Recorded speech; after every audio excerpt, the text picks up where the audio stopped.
순서지를 제가 받았어요. 그래서 쭉 살펴봤죠. 이제 어떻게 진행을 하시는지 보니까 오늘 이 설교 마치고 나면 영생 갓 탤런트 이런 게 있더라고요. 아메리칸 갓 탤런트 뭐 이런 거 장기자랑한다 그 얘기죠. 그죠? 그래서 오늘 이 예배는 거의 설교를 안 듣겠구나. 장기자랑해야 되는 성경 암송 기억해야 되지, 율동 기억해야 되지. 자, 진행부는 오늘 여기 이 모여있는 분들 지금 이 시간에 사진을 하나 찍어 놓으셔야 돼요. 내가 보기에 딱 한 3팀 정도는 연습하느라고 안 들어와 있는 거예요. 그 팀들은 이따가 탤런트 아무리 잘해도 상 주면 안 됩니다. 예배 안 들어오고 연습하는데 상 주면 되겠어요. 이거 딱 사진 찍어놔야 돼요. 요 모습.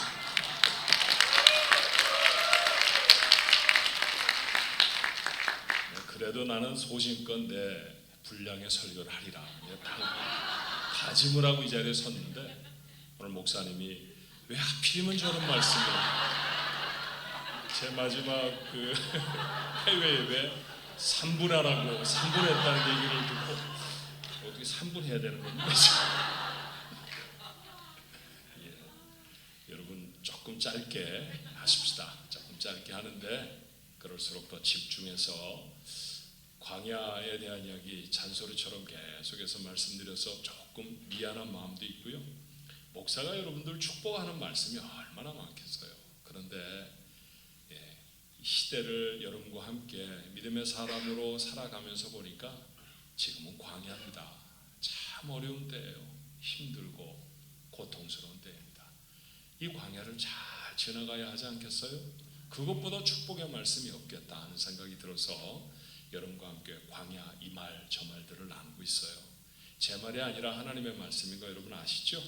오늘 짧은 시간 동안 하나님 주신 은혜가 여러분에게 충만하기를 주님의 이름으로 축원합니다.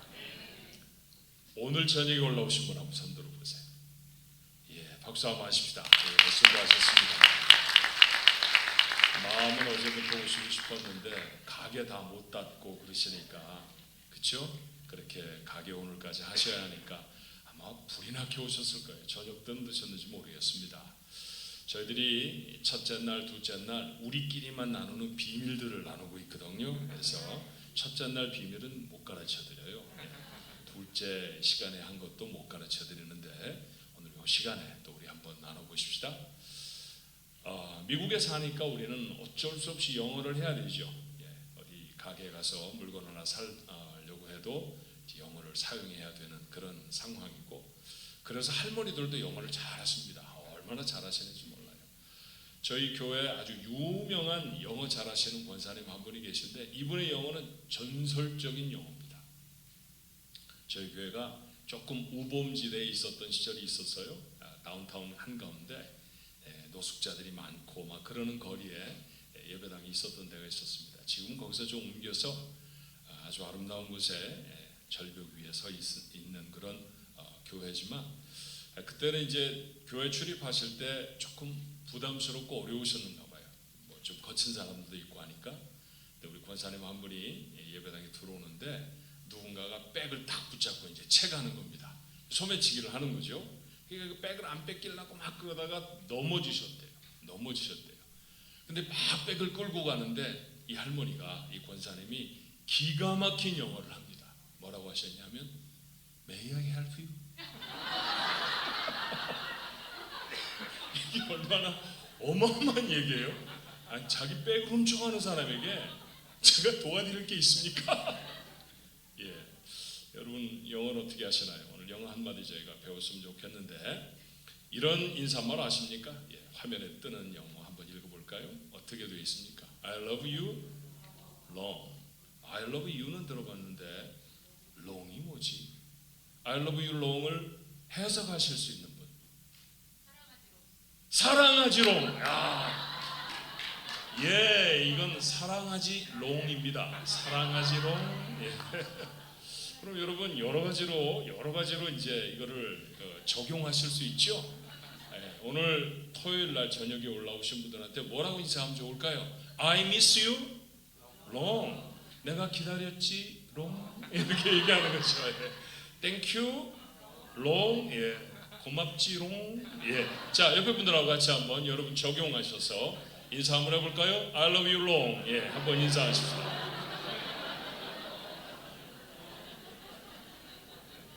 이거 비밀이에요. 교회 가서 수련회 참석 안 한 사람들하고 얘기하면 그분들이 어떤 마음을 갖느냐 하면요, 내년에는 내가 반드시 가리라. 내가 저기 못 끼니까 영 뒤처지는 것 같은데 내가 내년에는 반드시 가리라. 그래서 비밀을 잘 지키셔야 합니다. 쉽게 가르쳐 주지 마시고요, 꼭 각서를 받으세요. 내년 수양회 때 참여하겠느냐 안 하겠느냐 그 각서 받고 이게 I love you long이 무슨 뜻인지 그렇게 가르쳐 주시기 바랍니다. I love you long.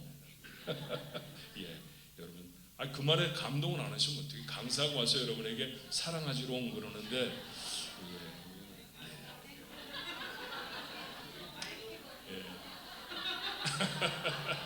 이제 많이 풀어주셨어요. 많이 풀어주셨어요. 그래요. 그런 가벼운 마음으로 우리 하나님 말씀 나눠야죠. 어렸을 적에 외갓집에 가면 저는 외가가 다 피난민이에요. 이북에서 월남하신 그런 분들인데 가면 아주 강한 어조의 그런 이제 평안북도 사투리를 이제 쓰시는 그런 어른들이 잔뜩 계셨어요. 근데 제 이제 어린 동생이 뭐라고 하느냐 하면 외갓집만 갔다 오면 하는 말이 오빠 왜 외갓집만 가면 공산당 말을 해? 그렇게 말할 정도로 그렇게 아주 강한 평안도 사투리를 쓰곤 하셨어요. 내래 교회 다녔네? 뭐 이제 이런 얘기 있잖아요. 내래 와 이렇게 과티네? 무슨 말인지 모르시죠? 왜 이렇게 시끄럽게 구느냐? 뭐 이런 얘기할 때 그런 말씀하십니다. 이제 그런 말씀을 막 하시는데 내용이 보면 언제나 레파토리가 똑같아요. 6.25의 얘기입니다. 그 6.25 전쟁이 나서 피난을 올 때 얼마나 힘들고 얼마나 어려웠는지 그런 얘기들을 늘 나누시는 거예요. 왜 그러셨을까요? 모일 때마다 그런 얘기를 계속해서 하셨던 까닭은 뭐냐 하면요, 그 시절이 그분들에게 가장 힘들고 어려웠던 시절이었기 때문이죠. 너무너무 고통스럽고 무슨 뭐 방공호에 다 들어갔는데 막내를 놔두고 왔다는 둥, 막내는 놔두고 방공호에 다 숨은 거예요. 그래서 아이고 이 막내가 죽었겠구나 그러고 올라가 보니까 막내 머리 위에 포탄 자국이 이만큼이 났다는 둥, 기적같이 살아난 애가 얘 아니네 막 그러면서 또 얘기하시고, 그건 뭐 밤이 새도 그런 얘기는 끝이 없습니다. 어쩌면 고난을 함께 통과한 사람들만큼 정이 깊어지는 사람이 없는 것 같아요.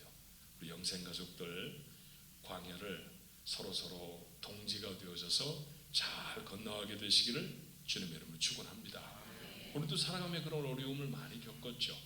최근에 겪었던 어려움 두 가지만 생각해 보라고 하면, 아마 미국의 경제 공황, 리세스 타임이 왔을 때 정말 은행들이 다 도산을 하고 여러분 줄줄이 집들을 빼앗기고 그 다음에 가게들 문을 닫고 뭐 그랬던 시절이 있었잖아요.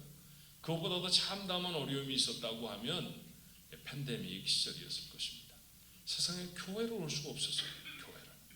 교회를 오지 못하게 해서 어떤 교회는 정부가 모이지 말아라 그랬는데도 모인 교회도 있었습니다. 좀 뭐 그런 교회는 나름 믿음의 용기가 있었다고 생각해요. 근데 저희 교회는 모이지 말아라 그랬을 때 안 모였습니다. 왜냐하면 저희 교회는요 100세 넘으신 어른들이 계세요. 정 목사님도 허락받으시고 장수하시고 싶은 분들은 저희 교회로 오셔도 됐습니다. 지금도 105세 되신 분이 주일 예배 참석하십니다. 99세 이제 몇 달 있으면 100세 되시는 권사님은 제가 설교하면 설교에 은혜 받았다는 얘기 이만큼씩 써서 카톡으로 매주 보냅니다. 얼마나 정정하신지 몰라요. 그런데 그런 어른들이 그때 코로나에 접촉이 되면 돌아가시는 거예요. 그래서 제가 마음이 불안하더라고요. 그런 어른들을 모시고 있는 교회라 저희는 예배 못 모였습니다. 예배 못 모였을 때 얼마나 마음이 많이 상했나 몰라요. 성도들 모두가 다 정말 고통스러운 평생에 교회를 가지 못하는 시절이 있었다는 것 상상도 못했습니다. 어쩌면 제가 나이가 많아져서 할아버지가 돼서 아이들에게 옛 일을 얘기하면 이때 이야기를 하게 되지 않을까 그런 생각을 하게 돼요. 여러분 그렇죠? 그런 어려운 시절에 대한 이야기를 우리가 나누게 될 겁니다. 이처럼 인생은 종종 위기를 만납니다. 사랑하는 사람을 잃어버리거나 꿈을 접어야 하거나 힘의 버거운 문제를 만나기도 하죠. 이게 뭐라고 했어요? 광야에 들어선 것이다 했습니다. 왜 이런 일이 생겼을까요? 죄를 지어서입니까? 아니라고 했죠. 죄 지어서 내려서는 곳이 광야가 아니라고 했습니다. 도대체 무엇 때문에 여기 있을까요? 운이 없어서입니까? 아닙니다. 광야에 내려선 이유가 무엇인지를 하나님은 뭐라고 하시는지 좀 들어봐야 하지 않겠습니까? 하나님이 광야에 내려선 이유를 우리에게 정확하게 말씀해 주세요. 자, 이스라엘 백성들은 40여 년 전에 놀라운 기적을 경험했습니다. 아름답고 풍요로운 나일강이 모세가 지팡이를 한번 휘두르니까 다 피로 변해버립니다. 나일강은요, 지금 가도 너무너무 아름답습니다. 얼마나 크고 얼마나 비옥한 땅들을 이루어내는지 몰라요. 그런데 그 나일강이 피로 다 변했다고 하면 얼마나 섬뜩했겠습니까? 고기가 모두 다 허연 배를 다 드러내고 물 위에 다 떠올랐을 것입니다. 그렇죠. 그 이후에도 모세가 말만 하면 그대로 됩니다. 개구리가 있으라 하면 바로, 이집트의 왕을 바로라고 하잖아요. 바로의 접시 위에도 개구리가 나타납니다. 바로에게 명령을 했더니요, 애굽 사람들에게 새까맣게 달라붙었습니다. 그런데도 유대인들은, 이스라엘 사람들은 안전했죠. 심지어 온 세상이 빛을 잃어서 깜깜해져 버렸는데도 그들이 사는 곳, 그 동네가 고센이라는 동네인데 그 동네는 빛이 있었습니다. 그러자 서서히 시퍼렀던 애굽 사람들이 노예였던 이스라엘 사람들을 두려워하기 시작합니다. 마지막 재앙은 끔찍한 재앙이었어요. 바로의 아들도, 포악한 공사장 감독관의 아들도 다 죽었습니다. 첫 번째 난 것은 다 죽었습니다. 하지만 하나님의 명령대로 양의 피를 자신이 살고 있는 허접한 집의 문틀에 바른 사람들, 그 사람들은 죽음의 천사가 그 집을 지나갔죠. 바로도 애굽 사람들도 이스라엘 사람들에게 자기들의 소중한 것들을 손에 쥐어주면서 이제는 명령을 하는 게 아니라 부탁을 간절히 합니다. 제발 좀 떠나주십시오. 당신들이 좀 떠나야 우리가 살아날 수 있겠습니다. 얼마나 으쓰겠을까요? 절대로 풀어지지 않을 것 같은 바로, 그렇게 이스라엘을 풀어주었습니다. 하나님의 백성이라는 것이 얼마나 이스라엘 백성들이 자랑스러웠을까요? 그런데 하나님이 약속하신 낙원으로 향하는 길에 들어섭니다. 그런데 그 길에 들어서자마자 여기저기서 탄식이 쏟아졌을 거예요. 가는 길이 뻔히 다른 길이라는 것 이스라엘 사람들이 다 압니다. 하나님이 가라고 하시는 곳에 가는 좋은 길, 편안한 길 있었습니다. 그 길로 가지 않고 어디로 인도해내십니까? 광야길로 인도하셨잖아요. 사람들이 뭐라고 했을 거라고 생각했나요? 이 길이 맞나요? 아니 어쩌다가 이 길로 들어선 거야? 이스라엘 백성들 모두가 다 광야에 들어섰습니다. 그렇게 40년을 걸어왔어요. 사랑하는 가족을 광야에 묻었습니다. 출애굽한 첫 번째 세대는 여호수아와 갈렙을 제외하고는 다 광야에 묻혔습니다. 그곳에서 새로운 세대가 태어났죠. 그런데도 아직도 왜 광야를 걸어가야 하는지 그들에게 확실하지 않았던 것 같아요. 자, 그런 그들에게 모세가 마지막 설교를 합니다. 우리가 지금 읽었던 신명기서는 모세의 마지막 세 편의 설교를 모아놓은 것이 바로 신명기라고 하는 말씀이에요. 신명기, 다시 주는 명령이라는 거죠. 그렇죠? 자, 그들에게 왜 광야를 지나가는지 모세를 통해 하나님이 하신 대답의 말씀이 본문의 말씀이에요. 2절의 말씀은 이렇습니다. 내 하나님 여호와께서 이 40년 동안에 내게 광야 길을 걷게 하신 것을 기억하라. 이는 광야 길을 걸어간 것은 너를 낮추시며 너를 시험하사 내 마음이 어떠한지 그 명령을 지키는지 지키지 않는지 알려 하십니다. 어떤 목적이 있었습니까? 이스라엘을 낮추시는 목적이 있었다는 거예요. 이스라엘을 낮추시기 위해서 광야에 들어갔다라는 거잖아요. 맞습니다. 낮춘다라는 말은 겸손이라는 말입니다. 겸손. 우리가 세상에서 사용하는 겸손이라는 단어와 믿음을 가지고 바라보는 겸손이라는 단어는 조금 달라요. 그 스펙트럼이 조금 달라요. 믿음 속에서 겸손이라고 말할 때 그 겸손은 어떤 의미인지 좀 생각할 수 있어야 할 것입니다. 광야는 하나님이 겸손을 연습하도록 세우신 자리다라는 말이죠. 그러면 바꿔 말해 보십시다. 광야에 서기 전에는 이스라엘 백성들이 겸손했다는 얘기입니까? 교만했다는 얘기입니까? 어떻다는 얘기예요? 아니 가탈란트 한 대니까요. 그러니까 정신 차리시고 말씀에 집중하세요. 지금 뭘 해야 되는지 자꾸 순서를 머릿속에 외우지 말고 눈동자가 흔들리는 것 같아요. 여기서 보니까 아니 오늘 낮에하고 다르시네.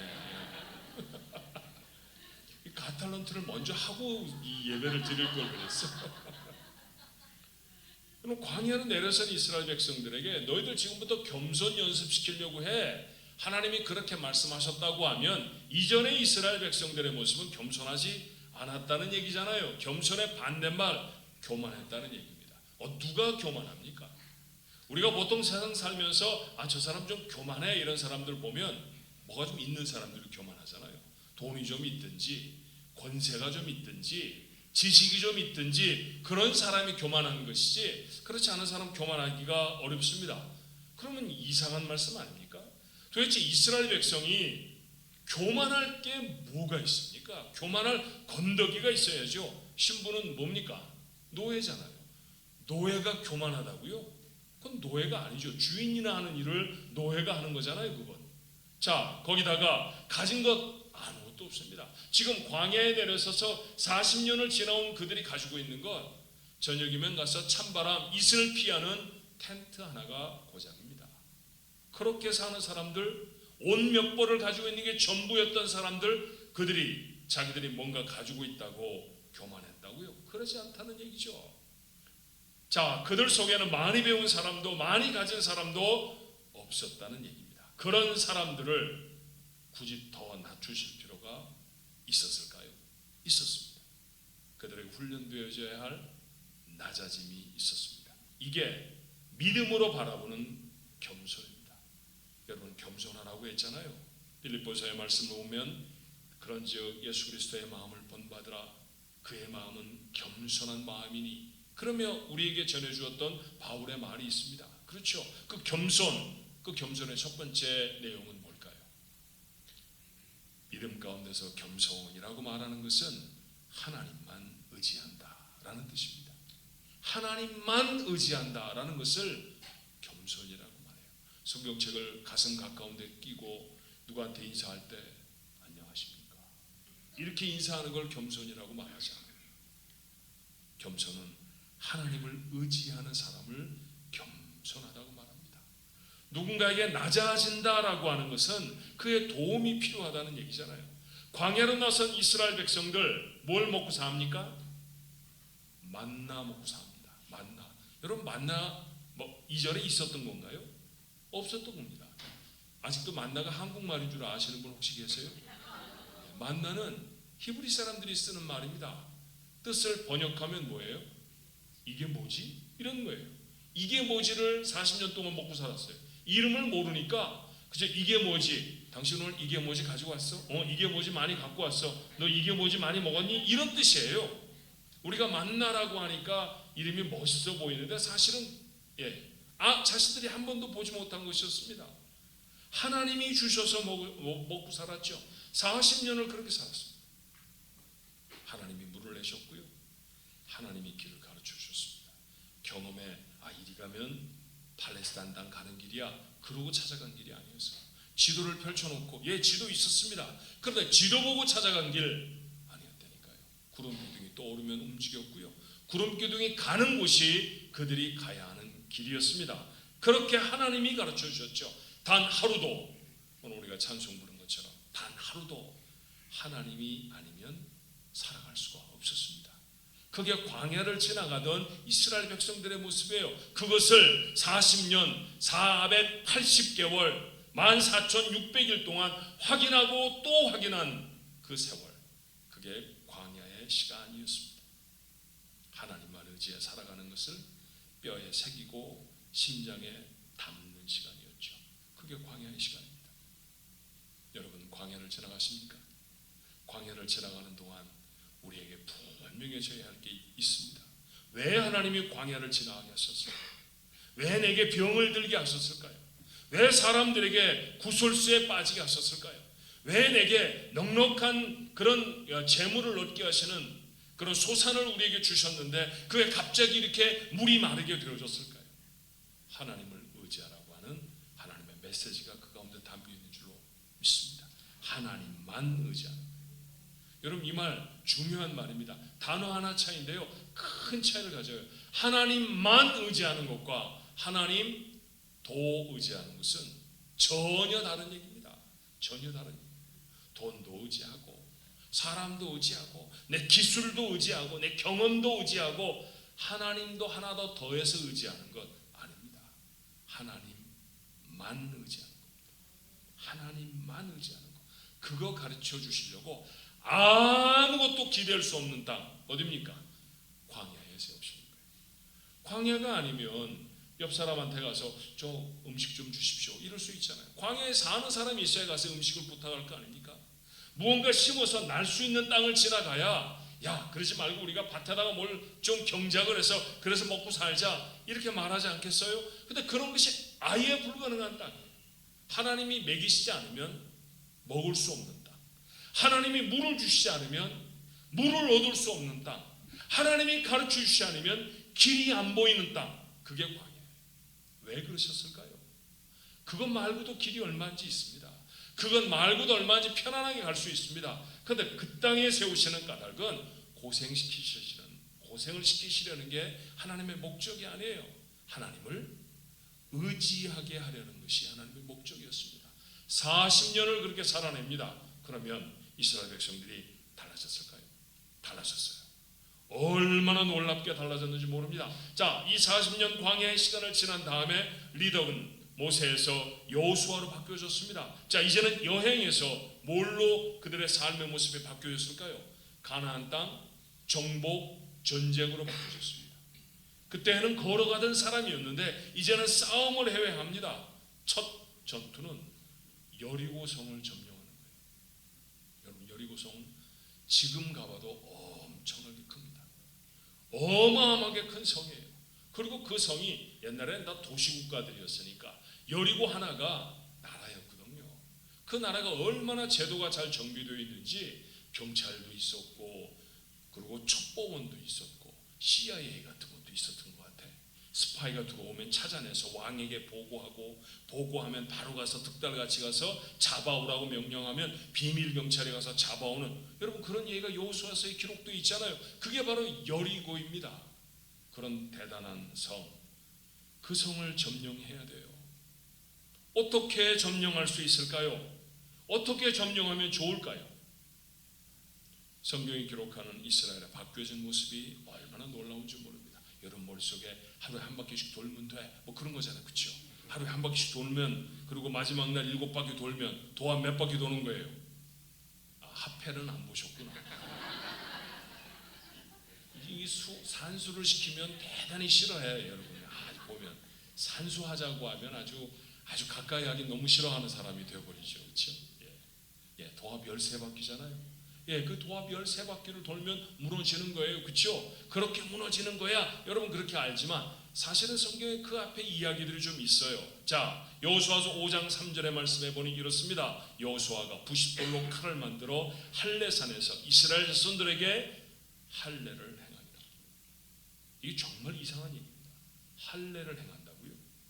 이건 남자들에게 행하는 일종의 외과 수술이에요. 이 수술을 마치고 나면 사흘 동안은 꼼짝도 못합니다. 열이 펄펄 끓고요, 알아누워서 아무것도 할 수 없습니다. 전쟁 조금 이따 해야 되는데요, 바로 코앞에 적을 두고 있는데요, 그 사람들이 이스라엘 사람들이 접근해 오는 거 모르는 사람들이 아니라 그 앞에까지 다가와서 조금 있으면 저 사람들이 우리 쳐들어올 거야 단단히 방비하고 있는 사람들 앞에서 남자들이 다 할례를 행하고 아무도 싸움에 나갈 수 없는 상황이 되어진다고요? 있을 수 없는 일입니다. 근데 그런데 하나님 이스라엘 백성에게 말씀하시는 거예요. 너희들이 광야를 지나온 동안에는 위생의 문제로, 그리고 너희들이 여행을 해야 되는 관계로 할례를 행하지 못하였으니 이제 가나안 땅에 들어가기 전에는 다 할례를 행해라. 두 말이 없습니다. 하나님은 말씀하셨고 여호수아는 그대로예요. 네.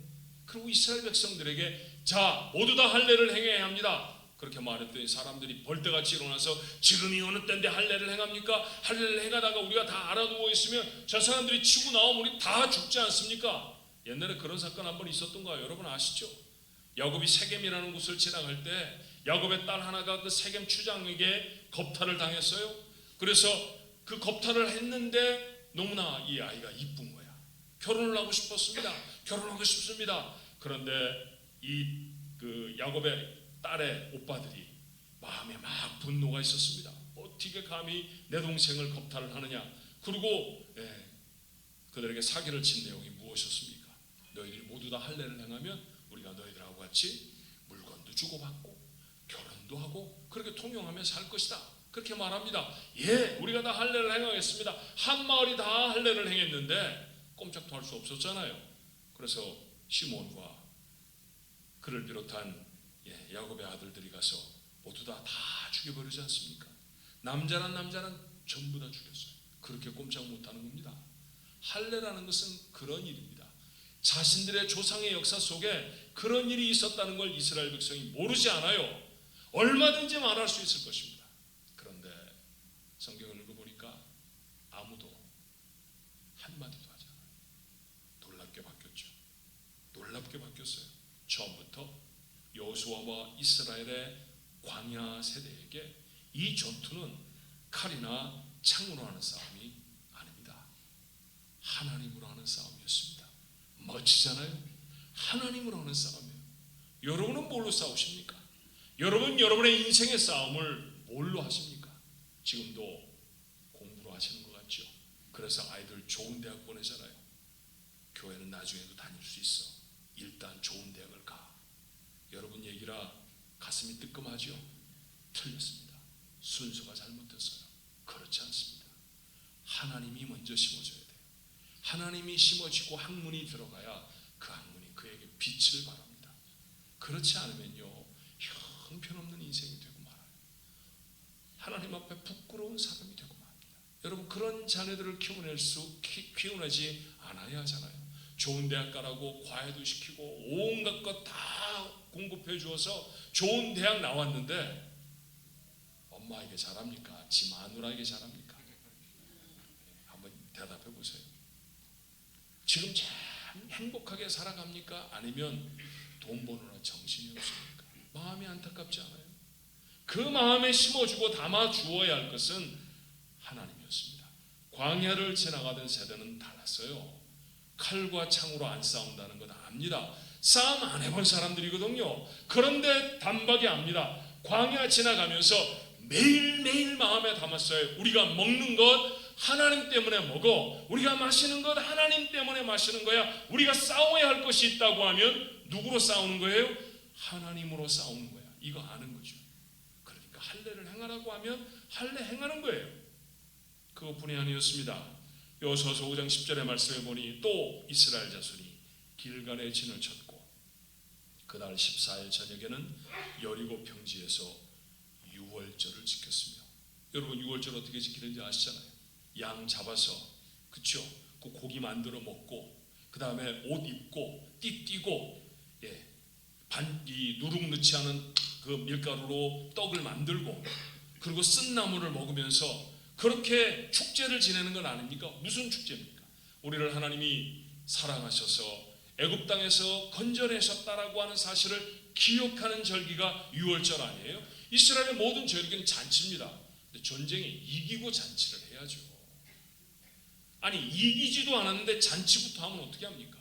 먹고 마시고 그렇게 쉬고 있을 때 만약 여리고성에서 쳐내려오면 어떻게 감당을 하겠습니까? 그런데 하나님이 그들에게 말씀하셨거든요. 유월절을 지켜라. 광야를 지나는 동안에 너희가 못했던 두 번째, 하나님 앞에 하나님의 은혜를 기억하는 이 유월절을 못 지켰으니 유월절을 지켜라. 예, 유월절을 지킵니다. 아니요, 이렇게 해야지요? 전혀 말이 없어요. 입 딱 다물고 하나님을 예배하고 감사의 축제를 벌였다는 것이죠.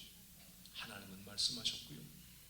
광야의 세대는 하나님이 말씀하신 대로 그대로 행합니다. 이게 달라진 이스라엘의 모습이에요. 누구만 의지하는 것입니까? 하나님만 의지합니다.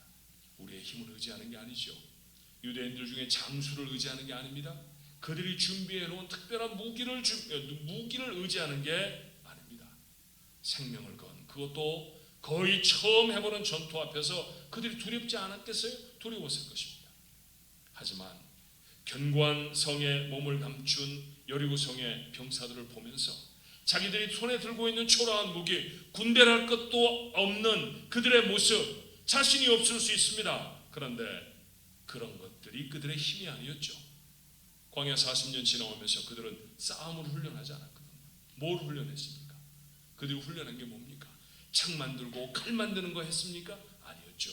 그들이 매일매일 했던 게 무엇이었어요? 하나님 의지하는 연습을 했습니다.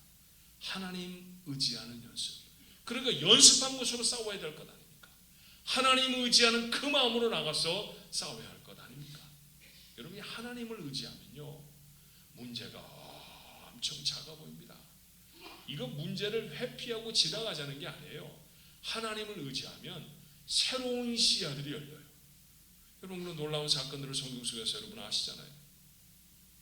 제가 좀 전에도 지난 시간인가요? 말씀을 드렸는데 민수기에서 쭉 묵상하시면서 가장 기쁘게 읽었던 말씀 중에 하나가 뭐냐 하면 여호수아와 갈렙의 고백 아닙니까? 그 40일 동안 12명의 정탐꾼이 팔레스타인 땅을 다 정탐하고 돌아와 보고를 합니다. 여만저만합니다. 사실 너무 좋습니다. 그런데 그 땅에 주인이 있습니다. 이게 보고였잖아요. 그게 사실이었어요. 그런데 여호수아와 갈렙은 다른 얘기를 합니다. 자, 그 땅에 이미 주인이 있으니까 우리는 못 들어갑니다. 10명의 사람들은 그랬죠. 여호수아와 갈렙은 들어가자고 말해요. 그 땅을 우리가 얻을 수 있다고 말합니다. 왜요? 나머지 10명의 정탐꾼들보다 여호수아와 갈렙은 힘이 세서 그렇습니까? 그 지파의 사람들은 전쟁에 능했기 때문에 그랬을까요? 아닙니다. 그들이 한 말이 뭐냐 하면 하나님이 우리를 기뻐하십니다. 모두가 다 잊고 있는 말, 하나님을 기억해냅니다. 하나님을 의지하면 그 하나님이 우리에게 이 땅을 주실 것이다. 그들은 우리의 뭐라고요? 밥이라고 말해요. 10명의 정탐꾼, 하나님을 보지 않았고 하나님을 의지하지 않았던 사람들은 그 사람들 앞에 자기들이 무엇이었습니까? 메뚜기였죠. 그런데 하나님을 의지하니까 그 사람들이 밥이랍니다. 여러분, 이런 눈은 누가 뜹니까? 하나님을 의지하는 사람이 떠요. 남편들이 안 변하죠. 세상에 변하기 어려운 게 남편입니다. 저도 한 여자의 남편입니다. 저 잘 안 변합니다. 아무리 정 목사님은 좀 변할 것 같은데, 나이가 들어가면 들어갈수록 스티프해져가지고 이렇게 뻣뻣해져가지고 더 말을 안 듣습니다. 제 마음속에 하루에도 10번 정도씩 제가 제 마인드 컨트롤 하는 게 있어요. 아내의 말을 듣자. 아내의 말을 들어야 노후가 평안하다. 그런 생각을 하는데도 실제로는 말을 안 듣습니다. 그렇죠. 남편들 때문에 가슴에 멍지고 사는 분들 있죠. 눈을 드세요. 남편을 보면 희망이 없어요. 남편은 희망이 아닙니다. 여러분의 사역지지, 거긴 여러분의 선교지지, 희망이 아니에요. 누가 희망입니까? 하나님이 희망입니다. 하나님이 희망이에요. 30년 동안 곱게 키워놨더니 만난 지 사흘 만에 어떤 여자가 여러분의 아들들 훔쳐갔죠. 도둑년 같죠. 세상에 욕만 안 하지 욕이 마음속에 막 들죠. 인사를 제대로 하기를 하나, 문안을 제대로 하기를 하나. 그걸 보면 희망이 없어요. 왜 사람을 봅니까? 그 아이를 바꿀 하나님을 봐야 돼요. 하나님을 봐야 돼요. 1년에 몇 차례 노인들을 접대하고 섬기는 시간들을 교회에서 갖습니다. 그러면 제가 정성껏 잘해요. 저희 교회도 어른들이 여러 분 계셔서 어른들 잘하면 복 받는다. 전 그렇게 믿어요. 성경에 있는 말씀 아닙니까? 부모에게 잘해라. 그러면 이 땅에서 잘되고 장수하리라. 아무도 아멘을 안 하겠다는 얘기죠. 교회도 마찬가지예요. 교회 어른들을 잘 섬기면 그 교회가 하는 모든 사역에 하나님이 기름을 부으십니다. 이거 저희 교회의 간증이에요. 하나님이 주시는 놀라운 복이 있습니다. 젊은 세대 버리고 가자는 얘기 아닙니다. 젊은 세대는 열심히 가르쳐야죠. 그런데 어른 세대는 잘 섬기십시오. 복이 될 줄로 믿습니다. 여러분, 그런 일을 하면 제가 이제 섬기면서 잘 지내셨어요? 이렇게 얘기를 합니다. 그런데 어른들이 저한테 눈물이 찔끔 나는 얘기를 합니다. 잘 지내셨어요? 권사님 어떻게 지냈어요? 장로님 요즘 편안하세요?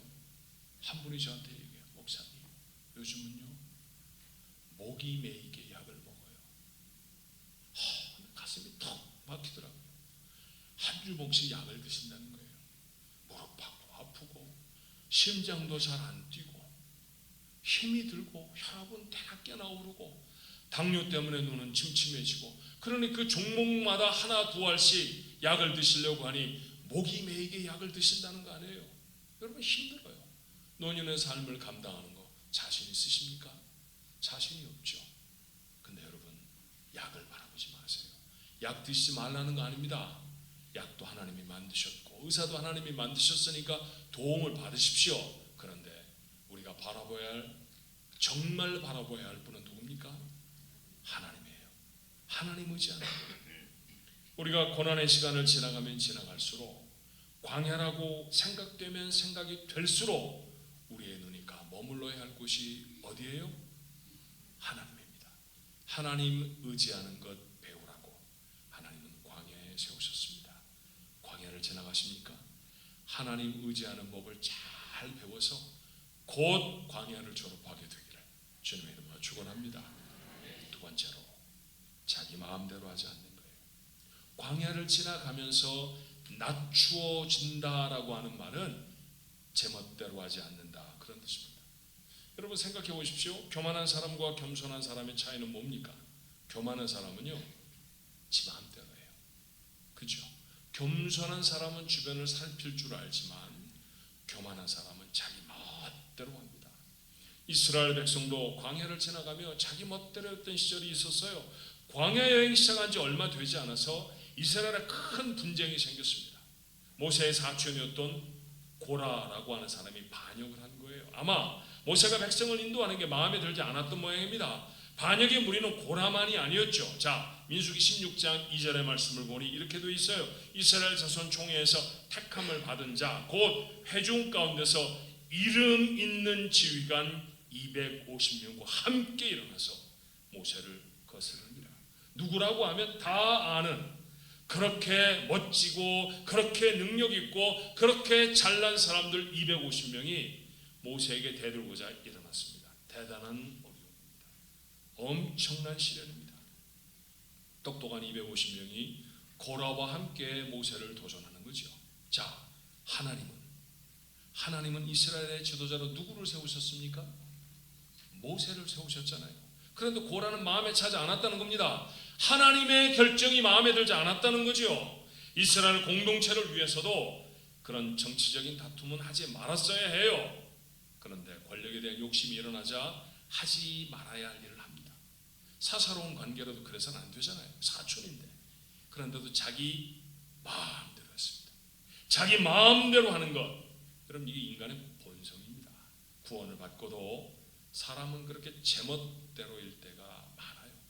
그 제멋대로인 인간의 본성을 낮추는 장소, 거기가 광야입니다. 하나님은 고라와 250명의 아까운 생명에게 벌을 내리셨어요.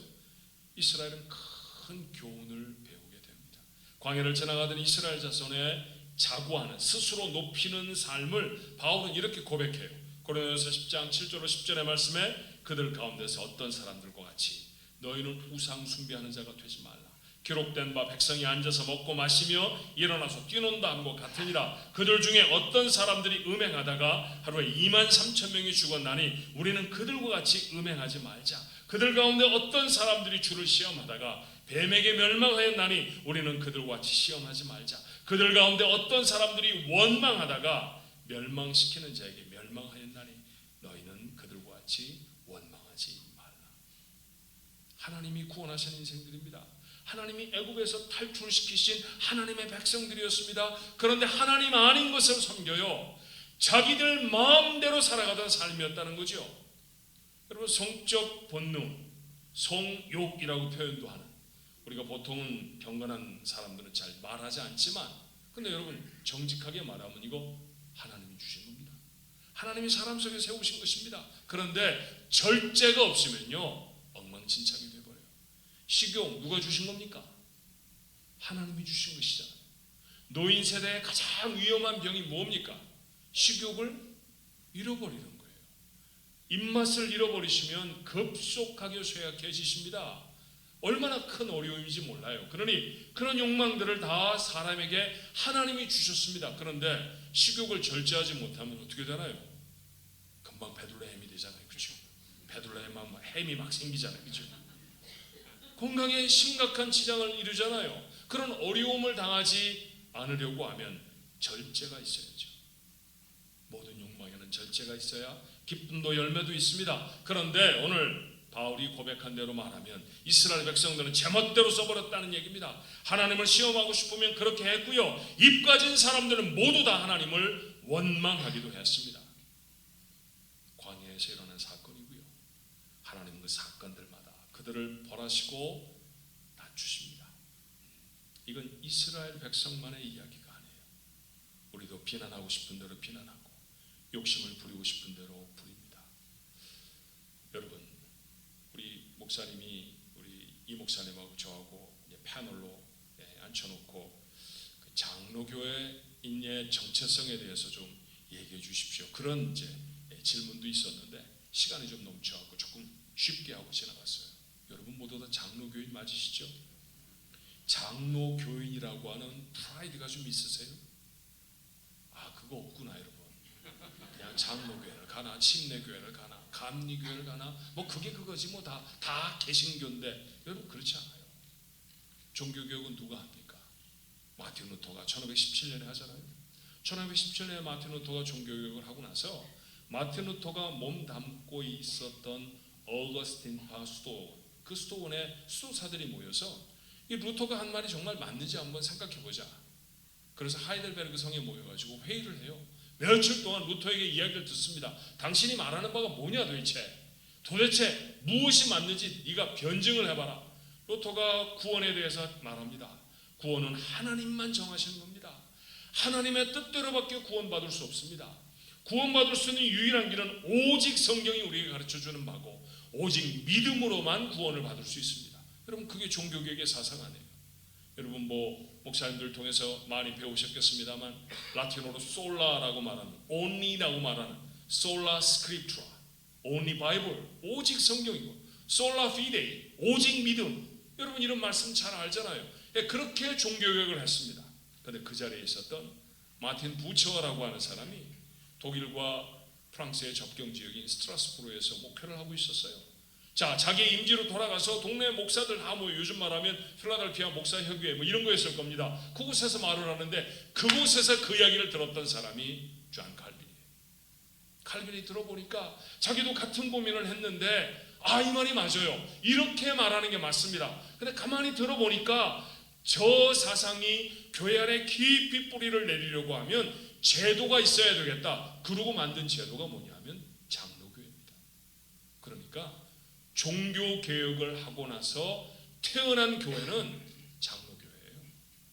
장로교회를 가리켜 장자교단 이러는 건 등치가 커서 장자교단이라는 게 아닙니다. 가장 먼저 시작된 개신교회가, 개혁교회가 바로 이 장로교회예요. 여러분 이 장로교회가 얼마나 중요한 그런 역할을 하나님 은혜 가운데 해나가는지 모릅니다. 여러분 장로교회라고 하는 것은 정치적으로 장로를 선택해서 그 장로들이 여러분들을 치리한다라고 하는 것이지만 다른 면에서 신앙적으로 보면 장로교회는 하나님의 말씀이 중심인 거예요. 여러분 장로교회 가보면 강대상 저 옆에 있는 교회 봤습니까? 한번 본 사람 손 들어봐요. 없죠? 보수적인 장로교회를 가면요, 예배당 딱 들어가면 이게 보수적인 교회인가 장로교회인가 아닌가 단박에 알아요. 강대상이 항상 가운데 있습니다. 무슨 뜻이에요? 우리 교회 중심은 뭐라고요? 하나님의 말씀입니다. 이게 장로교입니다. 여러분, 장로교인이라고 하는 프라이드가 여러분에게 있어야 돼요. 그리고 그 책임감이 있어야 돼요. 말씀을 지키려고 하는, 말씀을 간절히 사모하려고 하는 그런 마음이 여러분에게 있어야 돼요. 그런데 좀 전에 말씀드린 것처럼 이게 제도가 우리에게 되기 위해서 장로들을 선택하잖아요. 여러분, 장로를 선택하잖아요. 그죠? 장로님들 교회 아버지입니다. 여러분 아버지처럼 존경합니까? 저는요, 은퇴하신 장로님들이 후배 장로님들에게 어떤 때 반말하면요, 저한테 혼납니다. 시무하는 장로들은 교회 아버지와 같은 장로들입니다. 장로님 존댓말 하십시오. 사과하셔야 합니다. 제가 모든 사람이 듣는데 은퇴하신 장로님에게, 후배 장로에게 존댓말하고 안 한 거 사과하라고 했어요. 교회가 장로교회를 이루고 있는 사랑하는 성도들이 교회에는 장로들을 존중하면 여러분의 가정에 질서가 세워지는 줄로 믿으시기 바랍니다. 교회에서 안 하면요, 하나님 안 세워주세요. 교회에서 제멋대로 하면 제멋대로 장로들을 비판하고, 여러분 비판 전에 기도를 10배나 더 해야죠. 장로님들이 실수할 수 있습니다. 근데 그 장로님들을 위해 기도하시는 게 먼저예요. 아무개 장로는 이래, 아무개 장로는 저래, 그 말이 먼저가 아니라 그 장로를 마음에 담고, 우리 교회 아버지들로 주신 장로님들, 저 장로님들이 하나님 앞에 바로 서게 해주십시오. 하나님 앞에 간절히 기도하는 성도는 어디서 축복을 받느냐 하면 자기 집에 질서가 세워집니다. 교회에 와서 목사 장로를 함부로 대하는 사람들 보면요, 집에서 자녀들이 그 부모의 말 안 듣습니다. 절대로 부모의 권위가 서지 않아요. 하나님의 교회에 질서를 세우십시오. 여러분, 그 장로들 중에 맨 첫 번째 자리에 세운 사람이 당회장, 담임 목사 아닙니까? 여러분이 제비 뽑아서 선택하셨다고요? 제비는 사람이 뽑지만 인도하시는 이는 누구시라고 했습니까? 하나님이세요. 하나님이 정 목사님 이 교회 담임 목사로 주셨는 줄로 믿습니다. 여러분이 왈가왈부 할 얘기가 아니에요. 이미 끝냈으면 목사님을 열심히 기도하는 성도들이 되기를 주님의 이름으로 부탁합니다. 그게 옳아요. 아니, 목사가, 저도 목사지만 제가 40대 때 실수하지 않았겠어요? 저 참 많이 실수했습니다. 정말로 많이 어려웠죠. 그런데 그때마다 교인들이 저 사랑하고 위에서 기도해주고, 그리고 오늘까지 목회할 수 있도록 도와주었습니다. 어떤 목사가 참 괜찮은 목사면요, 그 배후에 틀림없이 괜찮은 교회가 있습니다. 제가 저희 교회 심호한 지 21년 됐거든요. 이민교회 21년 심호하는 거 쉬운 일 아닙니다. 여러분 뭐 35년씩 심호하고 은퇴하신 이영골 목사님 보니까 이게 아무것도 아닌 것 같은데 21년도 어려워요. 되게 힘든 시간이라고요. 안 놀라시는 것 같아서. 근데 제가 그런 얘기를 하면 사람들이 말합니다.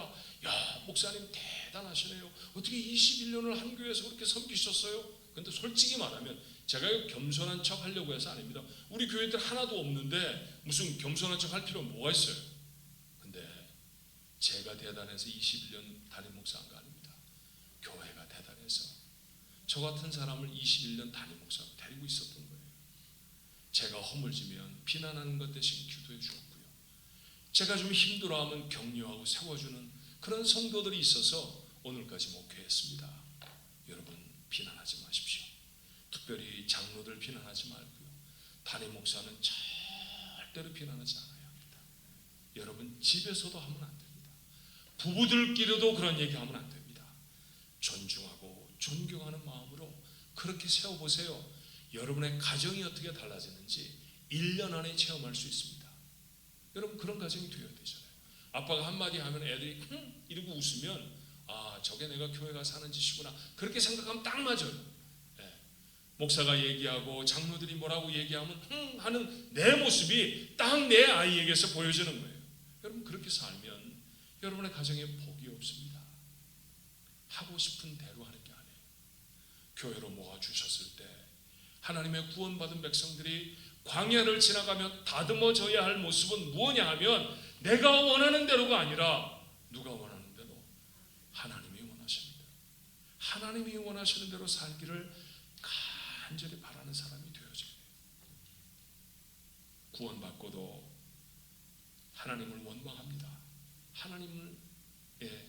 하나님에 대한 믿음을 갖고 있는 사람이 아닌 것처럼 살아갈 때가 너무나 많습니다. 이건 옳은 모습이 아니잖아요. 이런 우리의 모습을 적나라하게 보이시고 그 부끄러운 행동을 내려놓게 하시려고 하나님은 우리를 광야에 세우십니다. 고라자손 벌받아서 지진나서 다 죽었어요. 불이 나와서 다 태워 죽였습니다. 고라자손이 없어졌겠거니 그랬어요. 근데 여러분 아세요? 시편 42편의 부제를 보면 고라자손의 노래 이렇게 돼 있어요. 44편에서 49편까지 84편에도 85편에도 88편에도 이 11편의 시는 모두 고라자손의 노래 찬양대였다는 얘기 아니에요. 찬양대 대장됐다는 얘기 아니에요. 세월이 한참 지나서 그들이 성전에서 하나님을 찬양하는 사람들로 회복되어졌습니다. 할렐루야. 얼마나 놀라운 일인지 몰라요. 하고 싶은 대로 말하던 사람들이 광야를 지나가고 어떤 때는 벌도 받고 어떤 때는 힘겨운 삶도 지나갔더니 하나님 찬양하는 사람들로 바뀌어집니다. 이전까지 그랬을지라도 우리 2025년 영생 온 가족 수양회에 참여한 여러분들 모두는 하나님 앞에 스스로를 낮추어서 마음대로 하는 사람이 아니라 하나님 원하시는 대로 하는 사람 되기를 주님의 이름으로 축원합니다. 세 번째로 하나님이 광야를 지나가면 낮추신다라는 말은요, 낮아진다라는 말이 의미가 다른 것이 있어요. 이 말은 땅에 가까워진다라는 말이에요. 땅에 가까워진다. 어떤 사람이 겸손하다 말을 humanity, 그 humiliate 이렇게 영어로 말합니다. 근데 사람을 뭐라고 말하죠? 영어로 human 그렇게 말하잖아요.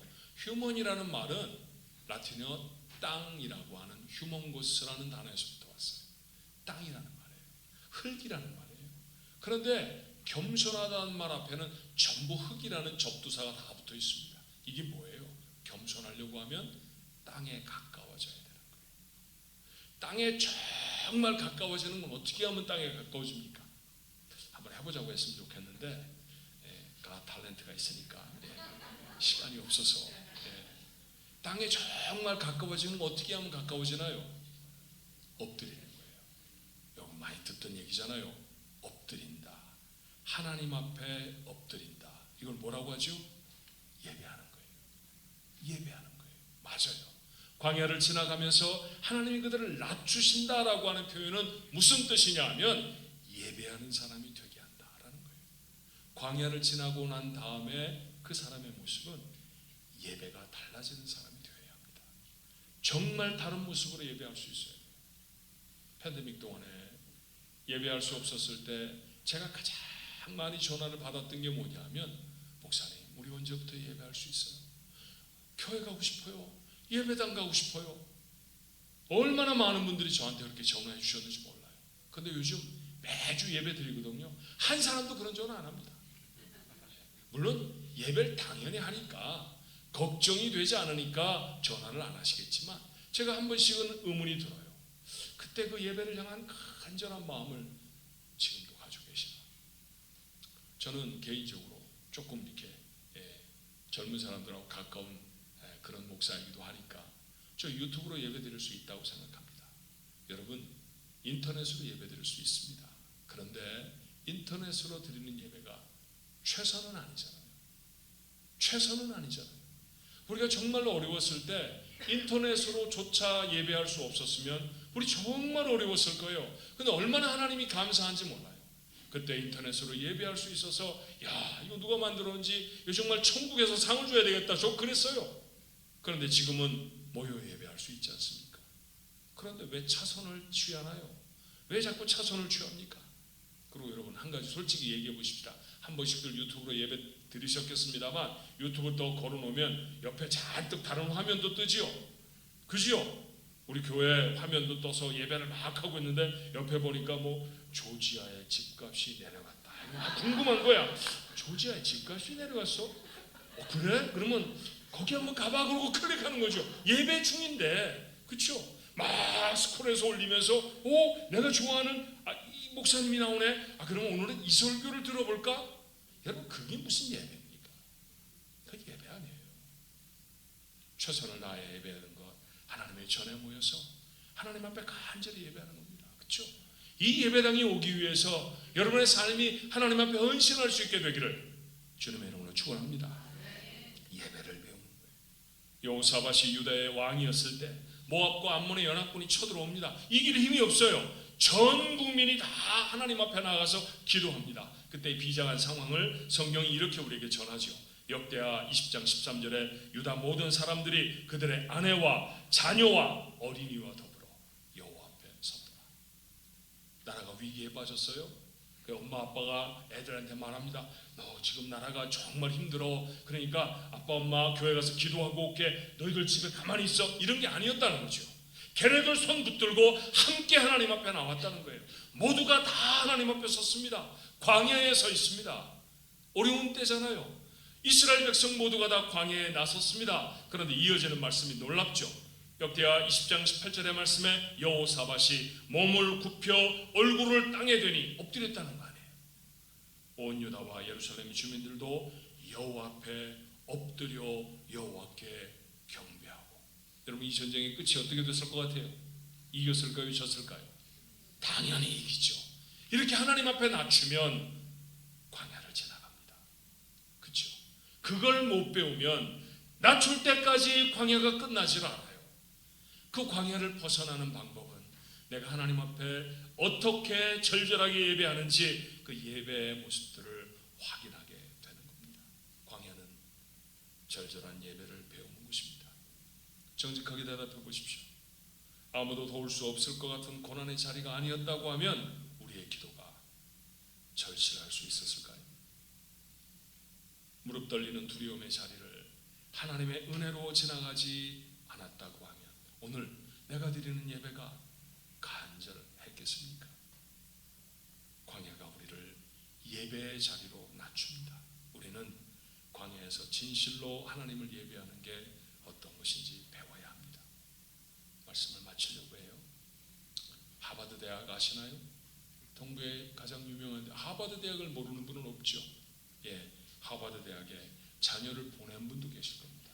예일 대학, 프린스턴 대학, 버클리 대학. 저 사는 곳에는 버클리라는 대학이 있어요. 스탠포드 대학이라고 들어보셨나요? 예, 그런 유명한 대학들이 있습니다. 저희 교회 한때 버클리, 스탠포드 학생들이 200명씩 출석했었어요. 지금은 다 커서 장년들이 돼서 저희 교회 바로 곁에다가 영어부 교회를 하나 만들어서 얼마나 신앙생활 잘하는지 모릅니다. 좋은 학교들입니다. 훌륭한 학교입니다. 근데 여러분, 훌륭한 학교의 기준이 뭔가요? 아름다운 건물이 있어서? 아닙니다.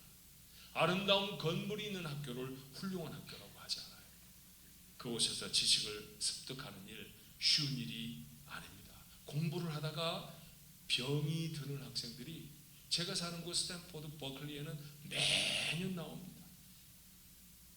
하지만 우리는 그 학교에 들어간 학생들, 예, 이번에 버클리에 들어갔어요. 그러면 저희가 너 어쩌다 버클리를 갔니? 너 아프면 어떡하니? 여러분, 교회에서 누군가가 제가 하버드에 입학 허락을 받았어요. 그러면 아이고 너 큰일 났다. 너 죽도록 공부해야 될 텐데. 여러분, 그렇게 말하지 않잖아요. 우리 한 번도 그렇게 말하지 않습니다. 축하하죠. 정말 잘했구나. 축하한다. 너 앞길을 하나님이 축복하실 거야. 왜요? 다른 곳에서 배울 수 없는 것들을 배우게 되기 때문입니다. 종종 광야에 들었습니다.